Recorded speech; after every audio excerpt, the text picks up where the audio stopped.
I often find of all the prohibitions which begin today, Rosh Chodesh, leading to Tisha B'Av for the next 9 days, not eating meat seems to be the one which gets the most attention. That seems to be the one which has the greatest disruption to our daily lives.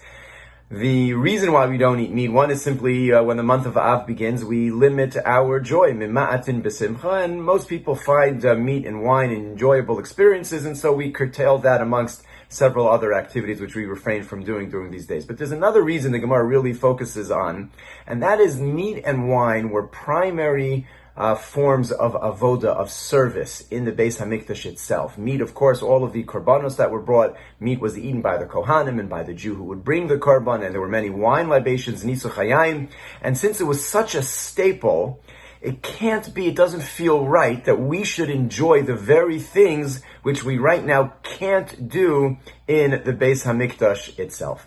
And the Gemara actually records that there was a group of Jews, a group of ascetics who felt this so strongly that they abolished from their diet meat and wine always, not just during these 9 days. They never wanted to eat meat or drink wine again. And the Gemara actually tells that Rabbi Yeshua, the great sage, heard about this group and approached them, and after hearing their reasons, said to them, probably you shouldn't eat any bread either, because bread was a staple in the Beis Hamikdash. Every day there would be a korban mincha, there would be a flour offering that was brought, and there was 2 loaves of bread that were brought on Shavuos, and they said, bread, you're right, no more bread. And he said to them, Rabbi Yeshua, good, now you're not eating meat, wine, or bread, but you probably shouldn't eat any fruits either because of the bikurim, the first fruits that were brought by the Jewish farmers every year.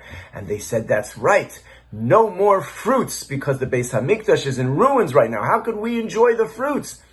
And Rabbi Yeshua said to them, very good. Probably you shouldn't drink any water because there was a water libation, the Nisuch HaMayim, which was done in Sukkot time, the Simchas Beis HaShoeva, and they said, that's right, no water. And then they realized what they had done. And they said, that's impossible. You can't exist without water, bread, wine, meat, or fruits. How are you going to live? And Yeshua said to them, my children, what you're doing is correct, not to acknowledge the destruction of the Beis Hamikdash, not to feel its loss, to feel that pain. We have to do something, and we do. But to do too much, that's also not right. That's also not a way to live. And that's why we do a little bit.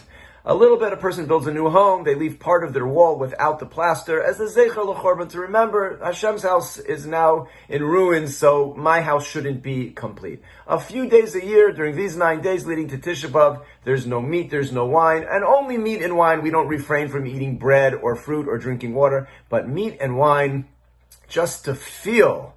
We can't do these things in the Beis Hamikdash right now, and we wish we could, and as a show of that loss, for a few days, we're going to refrain from the meat and the wine to understand the feeling that we have of yearning again to be able to do so in the Beis HaMikdash.